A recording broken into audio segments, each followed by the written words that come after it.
Alright, so it just so happens that the biggest festival in all of the Philippines is taking place right here, right now.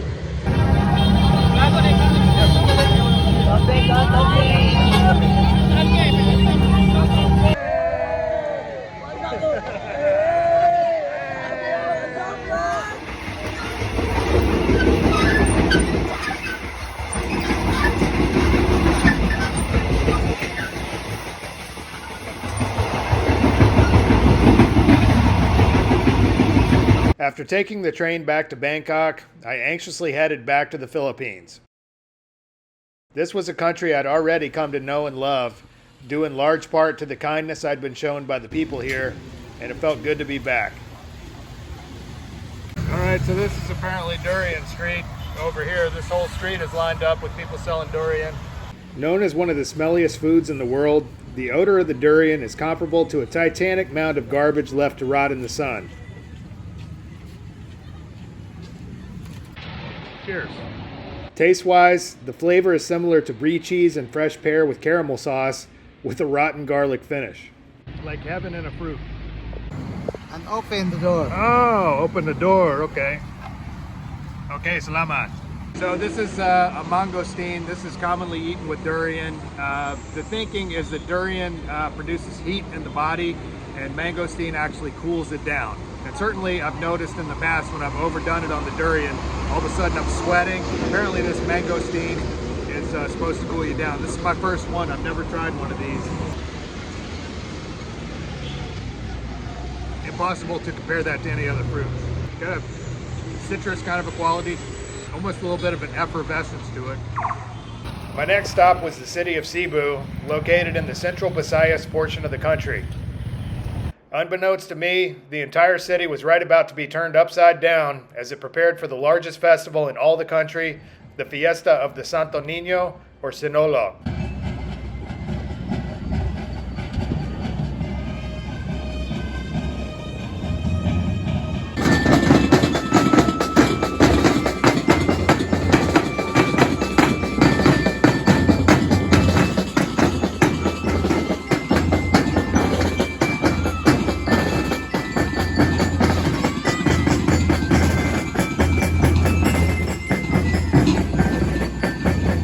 I had no idea about it until I got here, but apparently it's a pretty big deal. I don't know, I feel really small standing next to you, so I have to like squat down like this, I guess.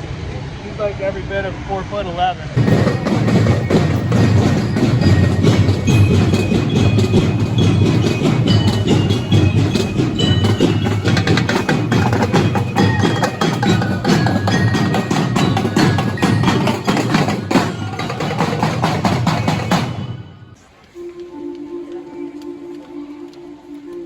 The origins of this holiday date all the way back to the year 1521, when Magellan, a Portuguese explorer working on behalf of Spain, first landed in the Philippines and planted a giant cross on the shores of what's now known as Cebu City.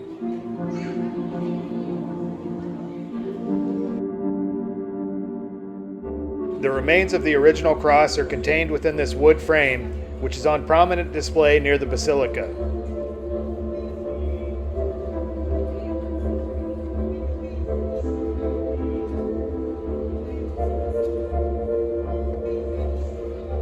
Magellan then presented the King and Queen of Cebu with the figure of the Child Christ, or the Santo Nino.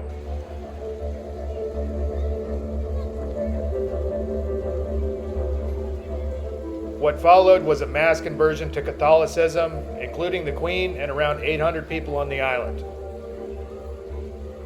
Unfortunately, Magellan was murdered shortly after agreeing to fight a neighboring tribe on behalf of the King of Cebu, in which his army was drastically outnumbered. Nevertheless, for many Filipinos today, the Santo Nino has come to be a miraculous symbol of the introduction of Catholicism to the country.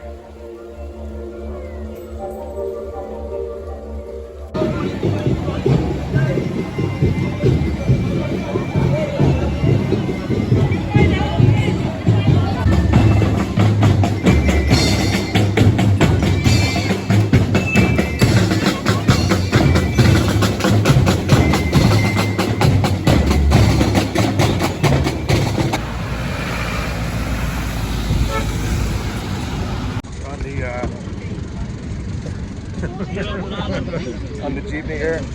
It's really cool because, as you can see, they just pack absolutely as many people as possible in the jeepney. And then the person in the back of the jeepney hands their money that way. So you're passing bills going that way to the driver, telling them where you want to go, and then they pass your change back to you. There's pasta here.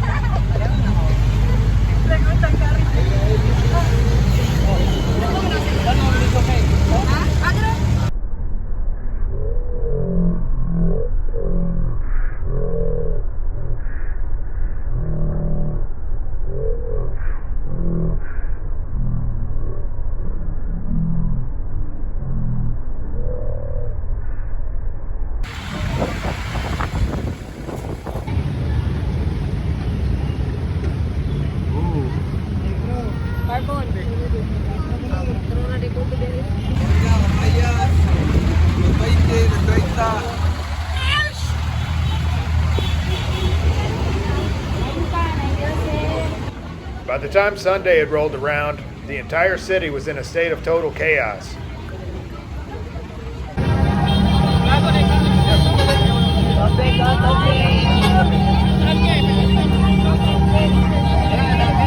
Absolute pandemonium out here, just to see people. All kinds of stuff going on. People are dressed up, wearing that headdress kind of like that. Babies are dressed up. Everything. Balloons up here. The whole place is going crazy. Guys holding big iguanas, wearing crazy headdresses and all kinds of stuff in Sinulog. Quick.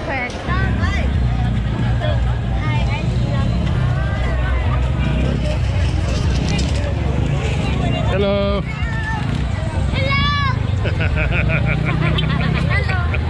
Oh look, jackfruits.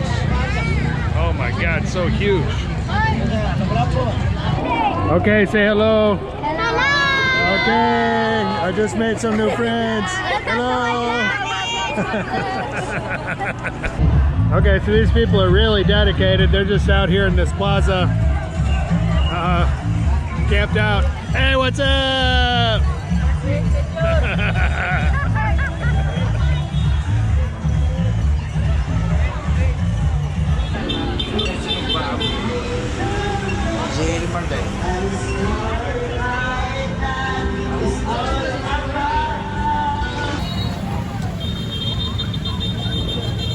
All right, we're walking. It's absolutely ridiculously hot out here, but hey, what's up?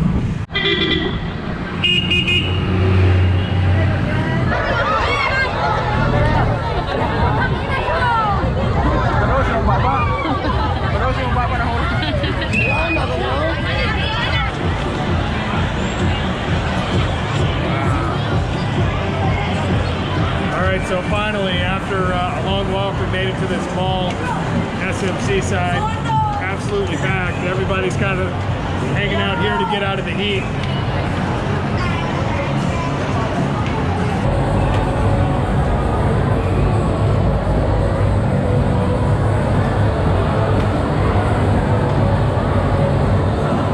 To put into perspective just how big this event is, this year there were an estimated 3 million people in attendance.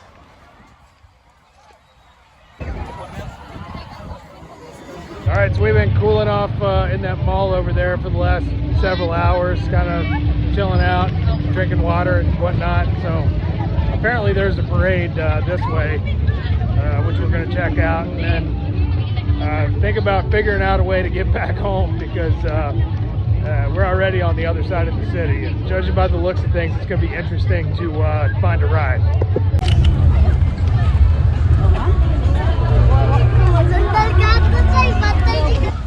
You can see this is all just a sea of motorbikes out here.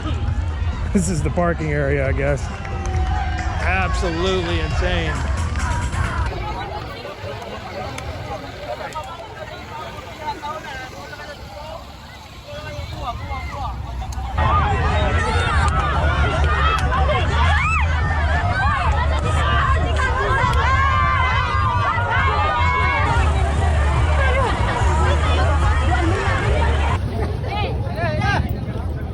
Hello.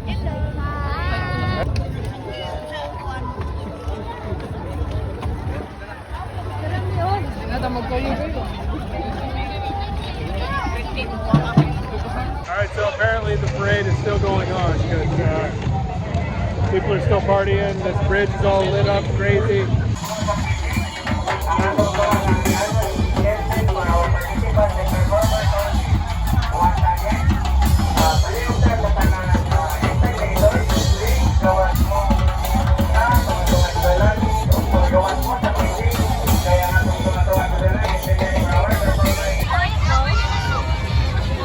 Pirate ship.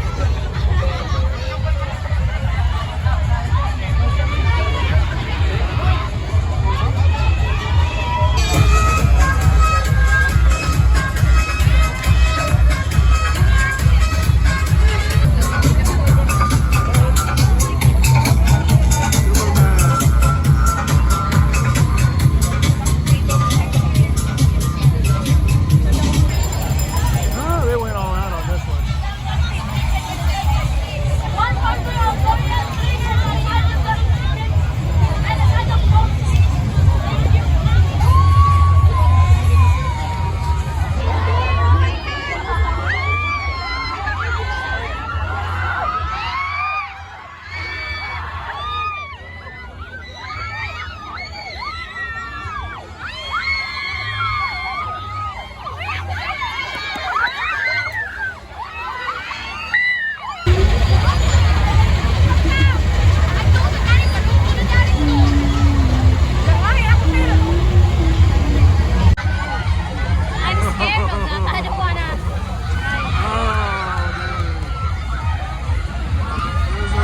Freaking out. Yeah, I can.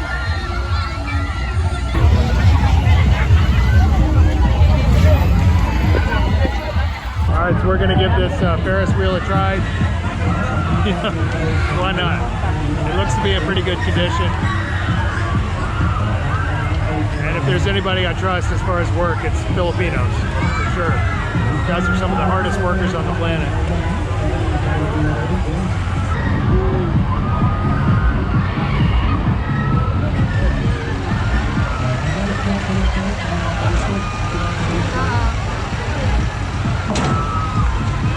Okay.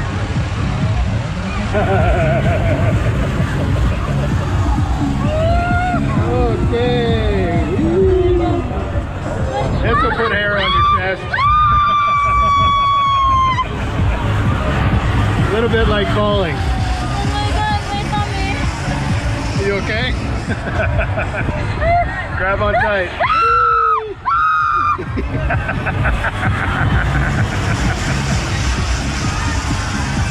Usually I don't like stuff like this, but when somebody else is freaking out, then I feel actually pretty calm.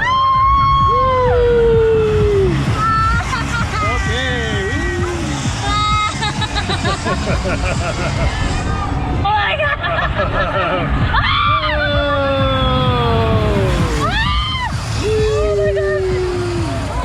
Oh boy! Oh my god, my tummy! That's so fun, huh? No, that's not fun. Oh, I can't play that. At this point, we've been walking through a sea of people for the better part of the last 8 hours. After hiking another mile or so, we found a guy on a motorbike willing to give us a lift across town.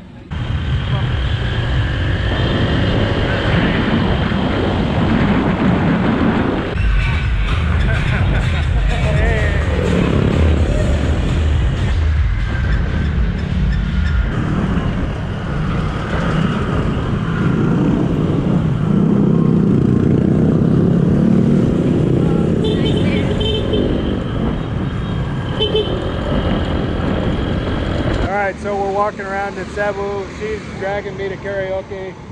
I've never done karaoke, and I'm being dragged very much against my will. He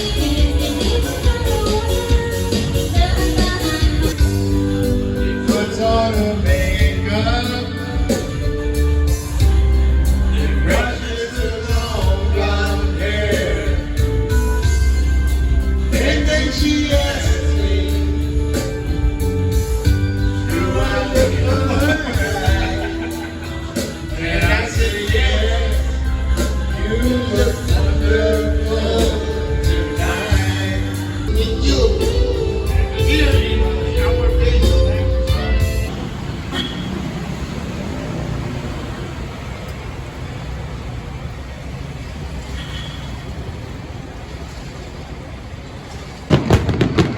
After an incredible day and night of hanging out with the Filipino people, I was ready to begin the next chapter in my journey. Anyways, I'm hanging out here, getting the last of my stuff done that I need to do, and then ultimately taking a ferry to another island and looking for a motorbike to rent. Some of the living conditions out here are just absolutely appalling. These people are living in by far the worst version of poverty that I've ever seen. The thing that sucks is that the food costs right now are absolutely soaring. I mean, even for me, this is a little expensive. You know, you're paying $3 to $5 typically for the average meal. I don't know how these people make it work.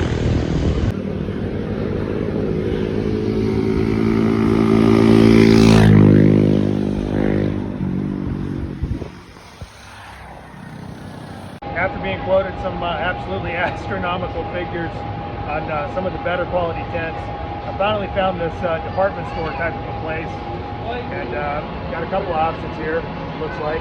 I just don't like spending a lot of money on something that I'm not going to take with me. This one is at the extremely low price of $5.95, which is about $10.50. And it looks like pretty bare bones, two-person. I'm not so much worried about the tent itself being waterproof. Obviously that would be nice, but I mean, I've got my tarps. So they're setting it up and just kind of checking it out, making sure it's all right. Okay, that's perfect. They're really going above and beyond for a little $10 tent. I'm really impressed. It almost looks like y'all have done this before. Y'all have done this before? I'm just super excited I got that. People in the Philippines in general, I've noticed, just seem to be extremely helpful. It could be that this mall kind of overhires around the holidays, and so you got a lot of kind of employees just kind of sitting around chomping at the bit looking for something to do.